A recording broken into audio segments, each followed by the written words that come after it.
जय शिव शंकर शंभू।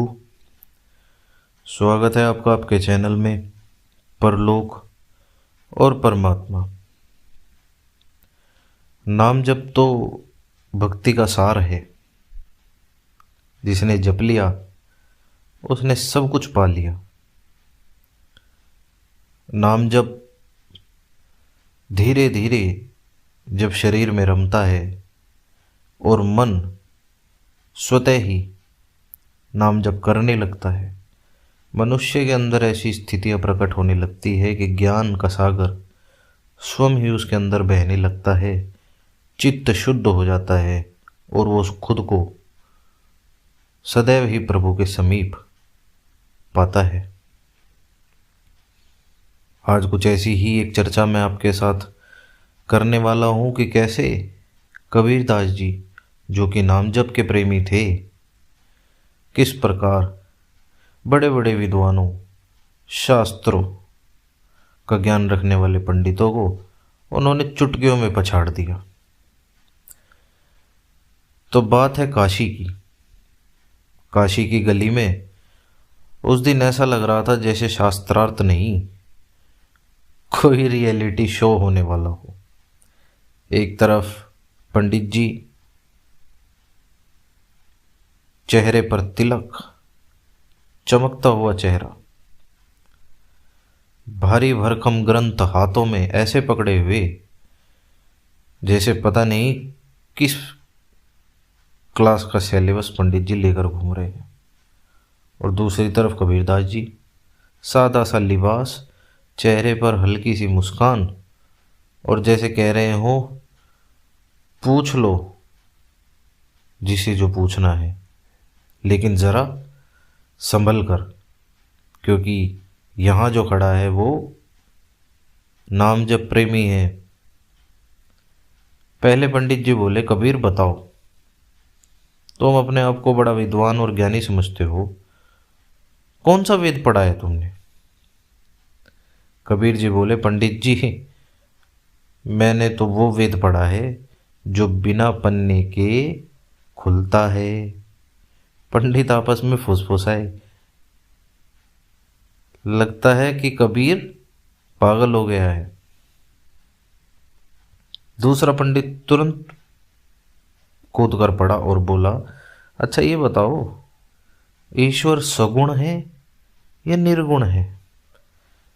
कबीर जी ने हल्की सी मुस्कान चेहरे पर लाकर कहा, जो आँख से देखें वो सगुण बोल देते हैं, और जो दिमाग से सोचते हैं वो निर्गुण बोल देते हैं, और जो सच में समझ जाए कि ईश्वर क्या है वो मौन हो जाते हैं। अब पंडितों को हल्का हल्का माथे पर पसीना आना शुरू हो गया था। एक बोला कि शास्त्र कहते हैं कि बहुत पढ़ने से ज्ञान होता है। कबीर जी ने तुरंत ही अपना एक दोहा दाग दिया, पोथी पढ़ पढ़ जग मुआ, पंडित भया न कोय, ढाई आखर प्रेम का, पढ़े सो पंडित होए। कबीर जी बोले, पंडित जी आप किताबें बदलते रह गए, ज़रा मन भी बदल लेते। सब हमें सभी बड़ी ज़ोर ज़ोर से हंसने लगे। अब तीसरा पंडित बोला, तुम तो बस राम राम जपते हो, इससे क्या मिल जाएगा? ना तुमने वेद पढ़े, ना तुमने शास्त्र पढ़े, क्या ही ज्ञान है तुम्हें? राम राम जपने से हो जाएगा? कबीर जी बोले, मिलेगा नहीं पंडित जी, मिल चुका है, सब कुछ बदल चुका है। और फिर बोले, माला फेरत जुग भया, फिरा न मन का फेर, कर का मन का डारी दे, मन का फेर। हाथ की माला ने तो बहुत पीएचडी कर ली पंडित जी, अब जरा मन पर माला फेरी जाए तो बात समझ आए। अब कुछ पंडित तो हंस रहे थे ये सब सुनकर, कुछ इन तर्कों से नाराज थे। आखिरी पंडित ने बड़ी भारी आवाज में जोर से कहो। अगर नाम से ही सब हो जाता है तो वेद शास्त्र किस काम के? बताओ जरा, क्या फायदा है फिर इन वेद शास्त्रों का अगर सिर्फ एक नाम बोलने से ही सब हो जाएगा तो? कबीर जी बोले, वेद शास्त्र ये दीपक है, पर तेल तो नाम ही है। फिर कहा कबीर जी ने, वेद कतेब पढ़ी पढ़ी जग हुआ बेहाल, एक अक्षर राम का कहे कबीर कमाल। अब सब जगह सन्नाटा हो गया, क्योंकि यहाँ बहस नहीं, आईना दिखाया गया। कबीर जी ने मुस्कुराकर कहा, देखिए आपने ईश्वर पर भाषण तो दिया है, पर मैंने उसे महसूस कर लिया है। मैं ईश्वर से मुलाकात कर चुका हूँ। आप तो शब्द जोड़ते रहे, लेकिन मैं अहंकार तोड़ता रहा।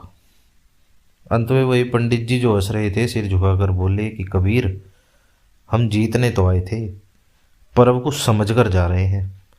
कबीर जी ने हंसते हुए कहा, अरे जीत हार छोड़ो पंडित जी, नाम पकड़ो नाम। ज्ञान अपने आप पीछे पीछे भागता है जो नाम जपता है। और तभी सबको समझ आ गया कि कबीर को शास्त्रार्थ जीतने की लालसा नहीं थी। कबीर शास्त्रार्थ जीतते नहीं थे, सामने वाले की नींद तोड़ देते थे, हंसी से भी, सच्चाई से भी, और राम नाम से भी। राम नाम सर्वोपरि।